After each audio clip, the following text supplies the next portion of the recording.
So continuing on from our last lesson, we'll continue with friends of 10.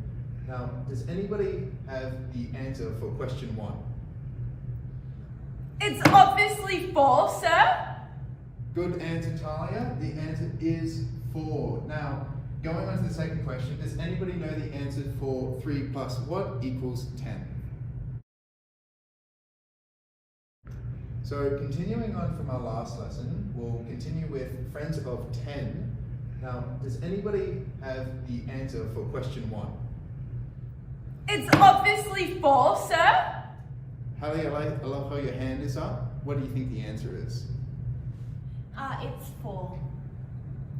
Yep, Callie, that is the correct answer. 4 is correct. And just a reminder, when we're answering any questions, our hands are up. Functional Behaviour Assessment, FBA, is used to gather information to determine why the behaviour occurs. We need to understand the behaviour in order to respond appropriately. If we believe that the student displayed that behaviour because they were hungry and we give them food, if that isn't the function of the behaviour, it isn't going to resolve the behaviour. To critically analyse this, I am going to unpack it using the ABC framework. A stands for antecedent. What just happened before the behaviour? In this case, the teacher posed a question to the class. Other students raised their hands, waited to be called on. The child may have felt excited or anxious or eager to respond. B stands for behaviour. The child shouted out the answer impulsively, which is not the classroom expectations of raising hands. C stands for consequence. What happened immediately after the behaviour? In the non-example, the teacher ignored all other students and praised the student for the correct answer. Other students with their hands up were annoyed. In the example, the teacher ignored the behaviour, said, "I love the way other students are putting up their hand. What is the answer, Callie?" Then reminded everyone the classroom expectation of raising their hands when answering questions. After breaking down the behaviour, the student could be seeking attention from their teachers or peers. The child may struggle with self-regulation and act impulsively without considering the consequences. In our teaching context, the most appropriate behaviour management framework or plan is the Positive Behaviour for Learning approach. The PBL approach is designed to create and support a safe, respectful and inclusive learning environment. This evidence-based and whole school approach focuses on preventative strategies and explicit teaching, particularly in behaviour expectations, and utilises a tiered system of support. This framework is especially effective in managing low-level behaviours such as impulsive behaviour, for instance, acting without thinking, as seen in the example video of someone calling out during a lesson. PBL supports managing this by focusing on prevention and intervention early on by providing clear behavioural expectations for students while also reinforcing appropriate behaviours and promoting self-regulation. This approach also employs a 3-tiered support system to address and meet each student's individual needs. When our strategies such as selective attention and corrective strategies are ineffective at managing impulsive behaviours over time, a PBL provides a structured path for escalation through its 3-tiered model of support. Tier 1 whole class strategies are used here, which include the following: explicit teaching of expectations and rules such as raising your hand and waiting your turn before speaking. Positive reinforcement is given to those students who follow these rules and expectations, such as "Thank you so much, Callie, for raising your hand." Using visual cues such as posters to display behaviour expectations. Teachers may also model expected responses and provide whole class reminders to reinforce these expectations. However, if a student continues with their impulsive behaviour, such as calling out, despite the application of Tier 1 strategies, they may require additional support. Tier 2 is if the impulsive behaviour persists. The students may need targeted support, which includes the following: visual prompts such as a card on their desk to remind them to stop, think, and then speak. Self-monitoring tools such as self-monitoring checklists could also be included, as well as individual rewards such as earning points or tokens for raising their hand instead of calling out. This level, the teacher is still focused on the use of proactive strategies, but is adjusting them to meet the needs of students who require more structured support to be successful. Tier 3 is for if the behaviour escalates further, occurs across multiple contexts, or starts impacting or affecting students' learning or peer relationships. The student may need to receive intensive or individualised support, which includes the following: Collaboration with learning support staff such as teachers' aides, allied health professionals such as occupational or speech specialists, school counsellors, or increased communications with parents and caregivers to ensure consistency across all settings. A functional behaviour assessment could be implemented to understand what is driving the behaviour, such as the triggers and motivations behind the student's impulsive behaviour. A behaviour support plan can also be put in place, which can include the following: explicit replacement behaviours such as using card signals instead of calling out, introduce scheduled breaks or movement opportunities to help the student manage its restlessness and impulsive behaviour, setting personal goals and reward systems for positive reinforcement. PBL's effectiveness stems from its proactive and responsive approach rather than a punitive one. It focuses on ensuring that each student gets the proper support they need at the right time. Each tier still has the core values of PBL: respect, responsibility, and safety. This approach supports not only individual students but also the entire classroom's climate and environment, enabling students to create a safe, calm, focused, and inclusive learning environment, thereby ensuring all students are set up for success. When addressing non-compliance behaviours, there are many strategies a teacher can implement to address a range of circumstances. In regards to behaviours involving impulsivity, as seen in the example, a teacher can use various strategies like the 10 essential skills for classroom management.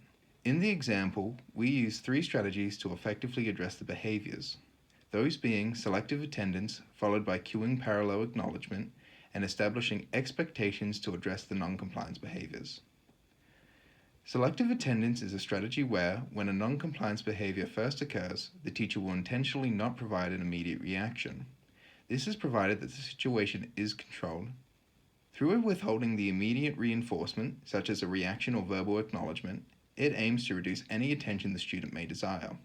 This strategy aims to give the teacher time to think about how to handle the student's behaviour in a productive way. It also allows them to attend to other students who are on task, while also preventing the reinforcement of the disruptive behaviour, decreasing the likelihood that the behaviour will be repeated. In the example, when the student calls out, the teacher pauses and avoids eye contact, choosing to engage with students who are demonstrating positive learning behaviours in the classroom. This is seen at 11 seconds when the teacher asks upon a student who holds their hand up. "I love how you hold your hand up" is an example of cueing parallel acknowledgement. Parallel acknowledgement is a strategy that involves praising a particular student to prompt others. This strategy provides feedback to students who demonstrate positive behaviours while also encouraging other students to behave in a similar way.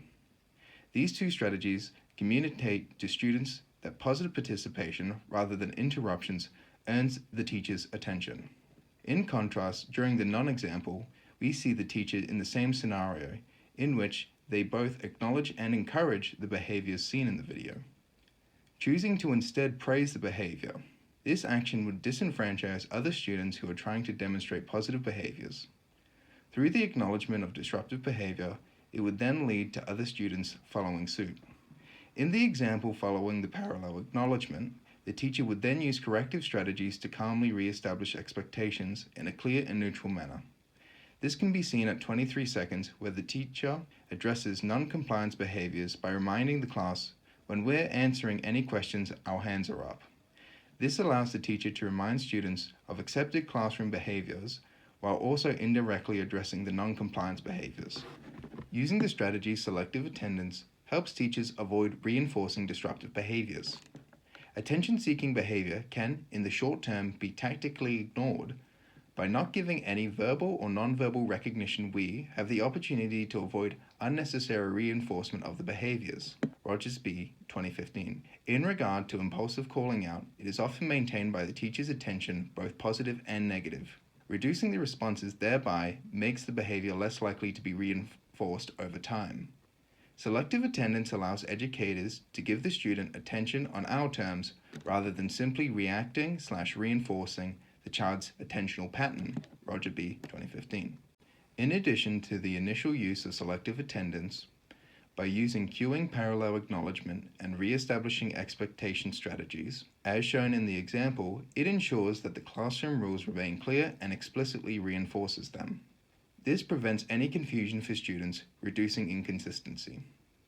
Through the combination of the strategies, it helps the teacher create a calm, emotionally neutral response that is able to praise positive behaviors and disenfranchise non-compliance behaviors, while also being able to avoid both an escalation and a public confrontation. Selective attendance can be an effective tool. However, if overused or applied inconsistently, the students may feel ignored or the classroom may interpret it as an acceptance of the behavior. Tactically ignoring is a context-dependent skill, and when used, should never ignore repeatedly disruptive behavior. Rogers B. 2015. Additionally, for some children, especially those with diagnosed or regulation difficulties, a lack of immediate feedback could result in frustration or anxiety. Due to this, teachers must follow up on these strategies by re-establishing expectations or an alternate strategy.